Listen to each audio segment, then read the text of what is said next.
ketika Israel dan Amerika menyerang Iran sekaligus, langsung, tanpa pengumuman, tanpa apa, mereka berharapan Iran langsung tumbang. Tapi ternyata serangan berdua saja tidak mampu menggoyahkan Iran. Menggoyahkan Iran.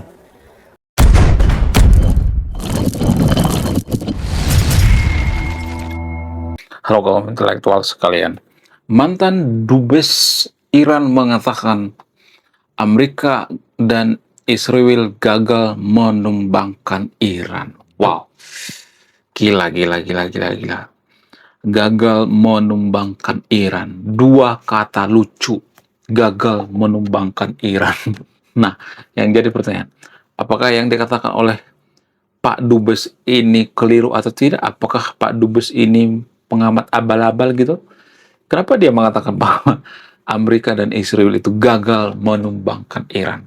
Jadi, kalau saya bongkar data, ya, data yang ilmiah tentunya, maka akan banyak warga Konoha yang kejang-kejang keloncotan berjamaah.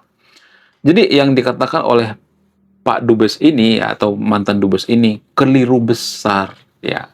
Ini kalau saya perhatikan itu ya, ini sepertinya bukan pengamat ya, tapi ini seperti jubir daripada IRGC, ya. Ini seperti jubir daripada Iran.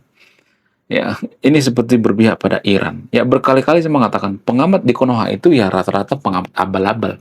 Mereka hanya menjelek-jelekan Amerika gitu ya, menjelek-jelekan Israel. Mereka dipanggil atau mereka diundang biasanya, oh ya, tujuannya itu cuma dua ya. Yang pertama menjelek-jelekan Amerika, yang kedua menjelek-jelekan Israel. Ya, selesai, baru dibayar gitu.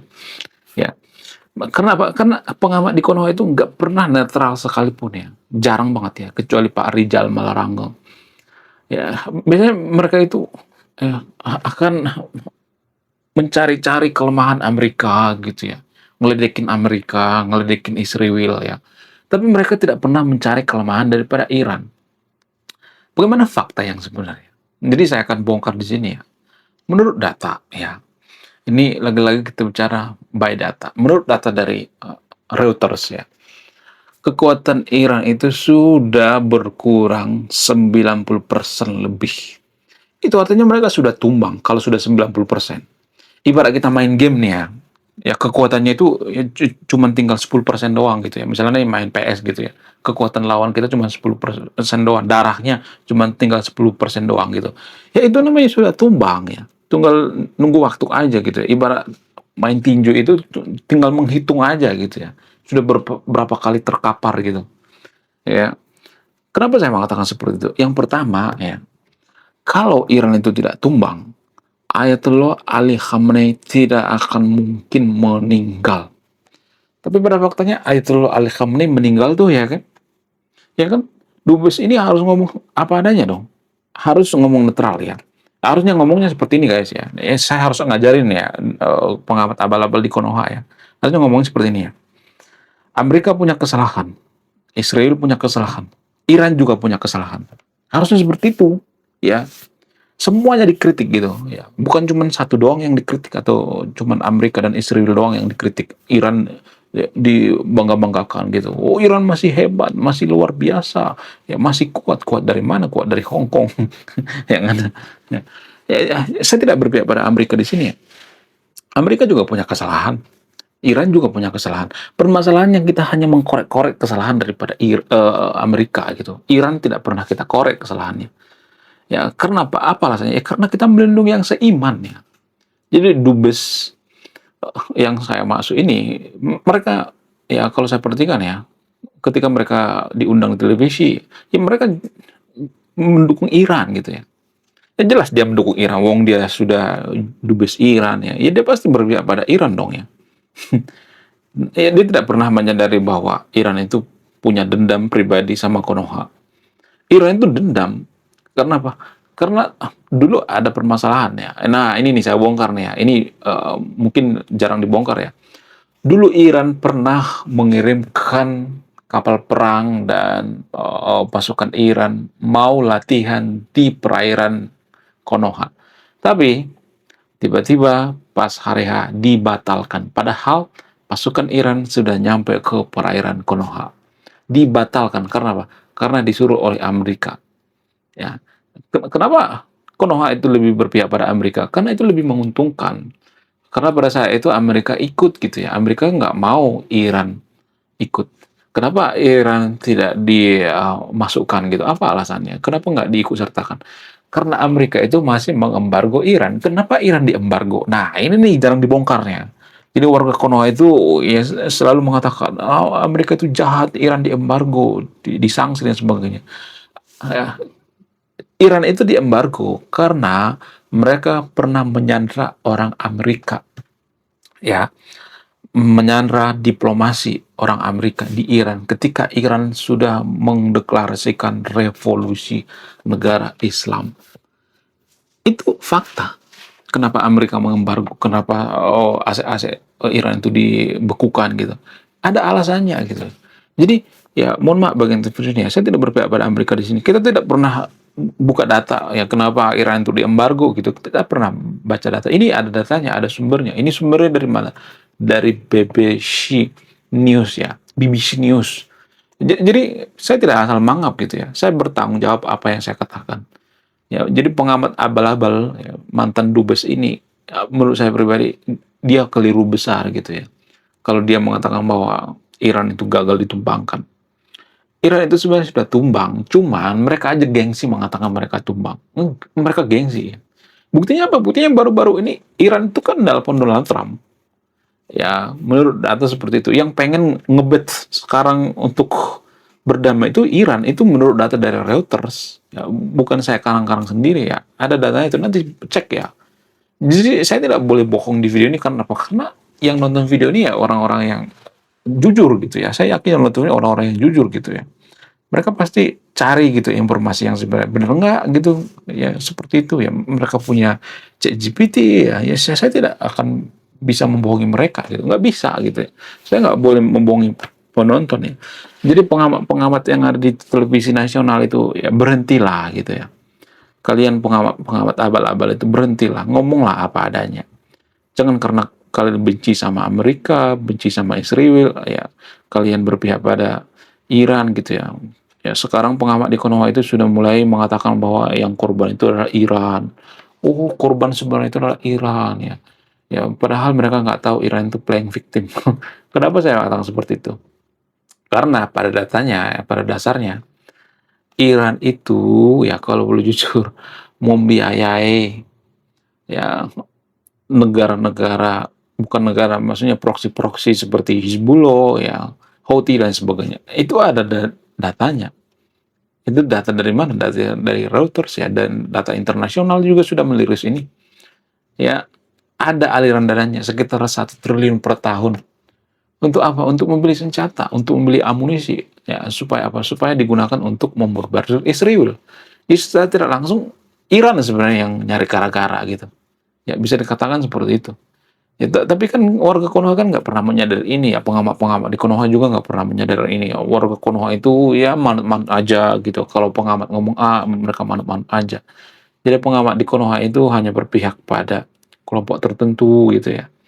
Berpihak pada yang seiman, seagama ya. Karena Iran itu seagama dengan mereka, walaupun Iran itu nggak peduli dengan Konoha. Iran itu nggak peduli, mereka itu dendam sama Konoha gitu. Mereka pura-pura aja peduli gitu. Ya buktinya apa? Buktinya kapal Pertamina kemarin disita sama Iran. Mereka nggak peduli sama Konoha. Jadi kalian tuh percuma mendukung Iran juga. Lebih baik kita netral gitu ya. Ya lebih baik kita jangan mendukung siapa-siapa gitu. Saya juga nggak mendukung siapa-siapa di sini. Apakah Amerika punya kesalahan? Yes, Amerika punya kesalahan. Ya, Israel juga seperti itu. Ya, Iran juga seperti itu kok, punya kesalahan. Ya mari kita bongkar kesalahannya semuanya gitu. Amerika melanggar hukum internasional. Yes, Iran juga seperti itu, melanggar hukum internasional. Jadi ya kita tidak bisa mengatakan bahwa Iran itu korban. Korban dari mana? Ya Iran itu playing victim ya. Ya, korban ya, berpura-pura korban. Dua kata lucu, yaitu Iran korban. Mereka bukan korban guys ya. Mereka itu pengen menguasai dunia gitu.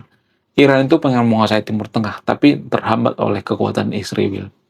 Iran itu pengen berkuasa melalui apa? Melalui agama. Kenapa mereka menggunakan agama? Apa alasannya? Ya karena itu yang paling mudah gitu. Makanya warga Konoha itu terseret gitu ya. Kita tuh terseret gitu karena bukan faktor ideologi agama, seiman. Ya makanya berkali-kali saya mengatakan, seiman ini mempengaruhi guys, mempengaruhi dukungan. Ada istilah bias seagama. Kalau seiman ya satu pengajian, satu gereja, ya satu aliran, kita itu biasanya akan saling mendukung. Ya. Kalau beda aliran ya, beda agama, kita biasanya enggak semua tapi disclaimer ya, biasa aja gitu ya. Enggak terlalu mendukung gitu ya. Ya kita lebih mendukung yang seiman, seagama gitu. Ya. Jadi ini namanya kalau saya perhatikan itu ketidakdewasaan dalam beragama. Berkali-kali saya mengatakan, dan ini juga saya sudah bahas di postingan saya. Saya mengatakan, ya kedewasaan tertinggi dalam beragama itu adalah humanisme sekuler. Artinya gini, kita membantu orang itu bukan karena mengharapkan sorga, mengharapkan imbalan, bukan mengharapkan bantuan, bukan mengharapkan pamrih gitu ya. Suatu saat kita akan dibantu, nggak seperti itu. Ya harus benar-benar ini ya, harus benar-benar ikhlas, tulus gitu membantu gitu. Ya nggak boleh membantu orang itu mengharapkan imbalan, nggak boleh seperti itu. Ya, kemudian kita mengharapkan surga, nggak boleh. Kita nggak boleh melihat agama gitu ya. Karena seagama dengan kita bantu. Jadi warga Konoha rata-rata seperti itu kok ya. Tapi mereka tidak berterus terang gitu. Warga Konoha kan rata-rata seperti itu ya. Kalau mereka membantu yang seiman. Kemudian mereka ngata-ngatain agama lain. Agama lain tuh ya begini ya. Mereka itu kafir ya, jahat ya. Nggak semua seperti itu ya. Tapi ya rata-rata seperti itu kok. Ya di belakang kita dikata-katain gitu. Ini ketidakdewasaan dalam beragama. Ini yang menghancurkan negara kita. Tapi kalau saya ngomong seperti ini nanti pasti banyak nanti yang kejang-kejang keloncotan berjamaah. Ya, Konoha itu salah satu negara paling munafik sedunia. Bayangkan kita itu dikatakan negara paling ramah, tapi paling tidak sopan di media sosial. Itu artinya keramah tamahan kita itu munafik. Kita tuh bangsa yang munafik. Ya terus terang aja gitu. Saya tidak asal menganggap di sini. Ini menurut data. Ya siapa yang bikin datanya? Yang bikin datanya pertama kali ya data yang ilmiah itu ya Pak Mokhtar Lubis dari buku yang berjudul Manusia Indonesia. Nggak percaya, baca nanti bukunya. Manusia Indonesia. Apa isi daripada Manusia Indonesia ini? Isinya itu warga Konoha itu salah satu warga yang paling munafik. Lain di hati, lain di bibir, lain pula yang dilaksanakan. Ya, jadi warga Konoha seperti itu ya. Kenapa bisa seperti itu? Apa rasanya? Ada banyak pengaruh faktor ya.